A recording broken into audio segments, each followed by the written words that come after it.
और शंकर जी पर दूध 12 महीना नहीं चढ़ाया जाता, सिर्फ सावन में। और दूध सावन में ही क्यों चढ़ाया जाता है, इसका भी बहुत बड़ा। सावन का महीना हिंदू धर्म में विशेष महत्व रखता है, विशेष रूप से भगवान शिव की पूजा के संदर्भ में। इस महीने के दौरान भक्त जन शिवलिंग पर दूध अर्पित करते हैं, जिसे धार्मिक दृष्टिकोण के साथ साथ वैज्ञानिक दृष्टिकोण से भी महत्वपूर्ण माना जाता है। इस परंपरा के पीछे गहरे धार्मिक, पौराणिक और वैज्ञानिक कारण हैं। शिव पुराण और अन्य धर्म ग्रंथों में कहा गया है कि सावन का महीना भगवान शिव को अत्यधिक प्रिय है। इस समय में भगवान शिव ने समुद्र मंथन के दौरान विषपान किया था और उनके कंठ में विष के प्रभाव को कम करने के लिए देवताओं ने उन्हें जल अर्पित किया था। ये विषपान के कारण उनका कंठ नीला हो गया था और वे नीलकंठ कहलाए। इसलिए इस महीने में शिवलिंग पर जल और दूध अर्पित करना भगवान शिव को शीतलता प्रदान करने का एक उपाय माना जाता है। दूध का शीतल प्रभाव भगवान शिव के शरीर में विष के प्रभाव को कम करता है और उन्हें शांति प्रदान करता है।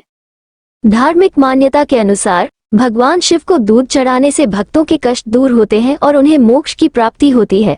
शिव पुराण में वर्णित कथा के अनुसार समुद्र मंथन के समय निकले विष को पीकर भगवान शिव ने संसार को बचाया था। इसके पश्चात देवताओं ने शिवलिंग पर जल और दूध अर्पित किया था ताकि उन्हें शीतलता मिले और विष का प्रभाव कम हो। इसी मान्यता को ध्यान में रखते हुए सावन के महीने में शिवलिंग पर दूध चढ़ाया जाता है। वैज्ञानिक दृष्टिकोण से भी इस परंपरा का महत्व है। सावन के महीने में मानसून के कारण वातावरण में नमी और ठंडक बढ़ जाती है। इस समय में गाय के दूध में कुछ ऐसे तत्व हो सकते हैं जो विषाक्त हो सकते हैं। पुराने समय में लोग इस बात को जानते थे कि सावन के पहले बारिश का पानी जहरीला होता है और जब गाय इस पानी को पीती है तो उनका दूध भी विषाक्त हो सकता है। इसलिए उस समय का दूध भगवान शिव को अर्पित किया जाता था ताकि उसे पिया न जाए और इसका धार्मिक उपयोग हो सके। आधुनिक विज्ञान भी इस बात को स्वीकार करता है कि मानसून के प्रारंभिक दिनों में हवा में बहुत से प्रदूषक और हानिकारक जीवाणु होते हैं। जब ये प्रदूषक पानी में मिलते हैं तो ये घास और अन्य वनस्पतियों को प्रभावित करते हैं, जिन्हें गाय खाती है और उनका दूध भी प्रभावित होता है। इसलिए सावन के महीने में भगवान शिव को दूध अर्पित करना एक सुरक्षित उपाय माना गया ताकि इस समय का दूध सीधे मानव उपभोग में न आए। धार्मिक दृष्टिकोण से देखा जाए तो भगवान शिव की पूजा में दूध का अर्पण अत्यधिक पुण्यदायक माना गया है। शिव पुराण के अनुसार शिवलिंग पर दूध अर्पित करने से भक्तों की मनोकामनाएं पूर्ण होती है और वे जीवन में सुख, शांति और समृद्धि प्राप्त करते हैं। भगवान शिव को प्रसन्न करने के लिए भक्त जन शिवलिंग पर विभिन्न प्रकार के द्रव्य चढ़ाते हैं, जिनमें दूध, जल, शहद, घी आदि प्रमुख हैं। सावन के महीने में विशेष रूप से सोमवार के दिन भगवान शिव की पूजा करना अत्यधिक महत्वपूर्ण माना गया है। इस दिन भक्तजन व्रत रखते हैं और शिवलिंग पर दूध, जल और बेलपत्र अर्पित करते हैं। सावन के महीने में भगवान शिव को दूध चढ़ाने की परंपरा का एक और धार्मिक कारण है। इस समय में भगवान शिव ने अपने भक्तों को वरदान दिया था कि जो भी इस महीने में उनकी पूजा करेगा और शिवलिंग पर दूध अर्पित करेगा, उसकी सभी मनोकामनाएं पूर्ण होंगी। इस विश्वास के साथ लाखों भक्त सावन के महीने में भगवान शिव की पूजा करते हैं और शिवलिंग पर दूध चढ़ाते हैं। पौराणिक कथा के अनुसार एक बार एक भक्त ने भगवान शिव की कठोर तपस्या की और शिवलिंग पर दूध अर्पित किया।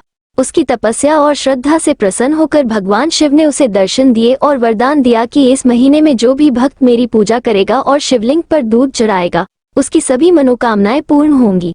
इस कथा के आधार पर भक्त जन सावन के महीने में शिवलिंग पर दूध अर्पित करते हैं और भगवान शिव से आशीर्वाद प्राप्त करते हैं। सावन के महीने में शिवलिंग पर दूध चढ़ाने की परंपरा का एक और महत्वपूर्ण पहलू है। इस समय में बारिश के कारण खेतों में हरियाली होती है और किसानों के लिए ये समय अत्यधिक महत्वपूर्ण होता है। भगवान शिव को अन्नदाता माना गया है और उनकी पूजा से किसानों को अच्छी फसल प्राप्त होती है। सावन के महीने में भगवान शिव को दूध चढ़ाकर किसान अपने खेतों की उर्वरता और फसल की सुरक्षा के लिए प्रार्थना करते हैं। सावन के महीने में शिवलिंग पर दूध चढ़ाने की परंपरा का एक और सांस्कृतिक महत्व है। ये समय विवाह और अन्य शुभ कार्यों के लिए भी महत्वपूर्ण होता है। भगवान शिव को आदर्श पति और पत्नी पार्वती को आदर्श पत्नी माना जाता है। इसलिए विवाह योग्य युवक और युवतियां सावन के महीने में भगवान शिव की पूजा करते हैं और शिवलिंग पर दूध चढ़ाकर अच्छे जीवन साथी की प्रार्थना करते हैं। इस प्रकार सावन के महीने में भगवान शिव पर दूध चढ़ाने की परंपरा का धार्मिक, पौराणिक, वैज्ञानिक और सांस्कृतिक महत्व है। ये परंपरा सदियों से चली आ रही है और आज भी उतनी ही महत्वपूर्ण है जितनी पहले थी। सावन के महीने में भगवान शिव की पूजा और शिवलिंग पर दूध अर्पित करने से भक्तों को असीम पुण्य की प्राप्ति होती है और वे भगवान शिव के आशीर्वाद से जीवन में सुख, शांति और समृद्धि प्राप्त करते हैं।